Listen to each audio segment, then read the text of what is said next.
السلام علیکم ملګرو د پنجپیریانو مشر مولانا خضر حیات صاحب چې پنجپیریان حضرات ورته علامت الدهر او علامه او خضر حیات او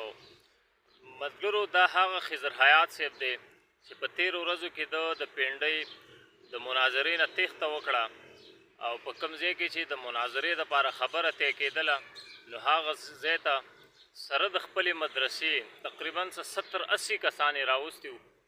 او د دې دپاره چې هلته شور شرابه وکړي او د مناظرې دپاره خبره ونشي مناظره ته نشي ځکه چې دیوبندیانو ته مخامخ د دلیل په میدان کې کېناستل دا ډېره مشکله خبره ده. نو بعضې خلک چې هغه ځان شرموي او بعضې خلک داسې چې هغه پوره قام شرموي. نو خضر حیات صاحب که یوازې راغلی دی نو صرف او صرف دا ذلت به د ده په غاړه کې و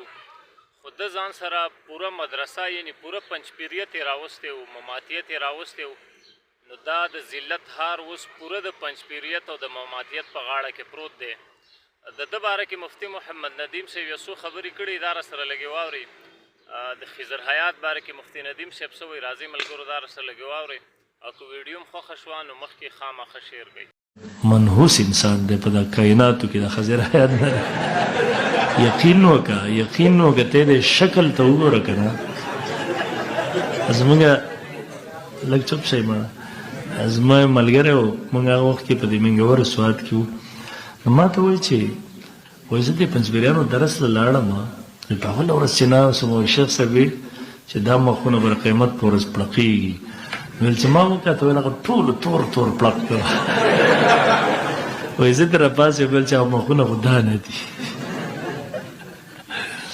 نو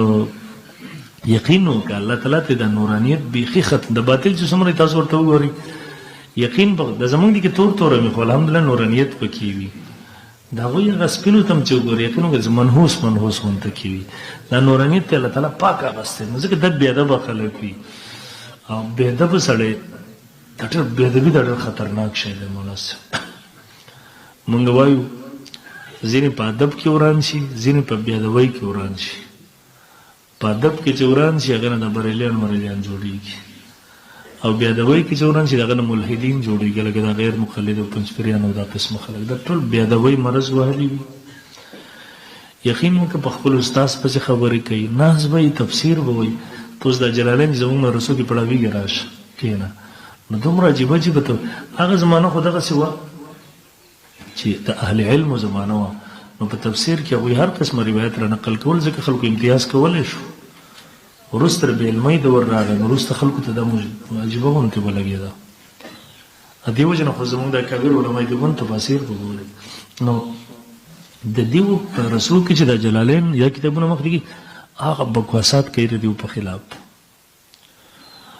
او زموږ نه مدرسو کې تراشه په کوم انداز سره پړاوي کوم توجیهات کوي یقین وکړه سړي ورسره عقیدت او محبت پیدا شي نو چې چا کتاب دی او دغه سره ستا دومره نفرت وي نو تا ته به څه عزت نصیب شي څه خیر ورته نصیب شي.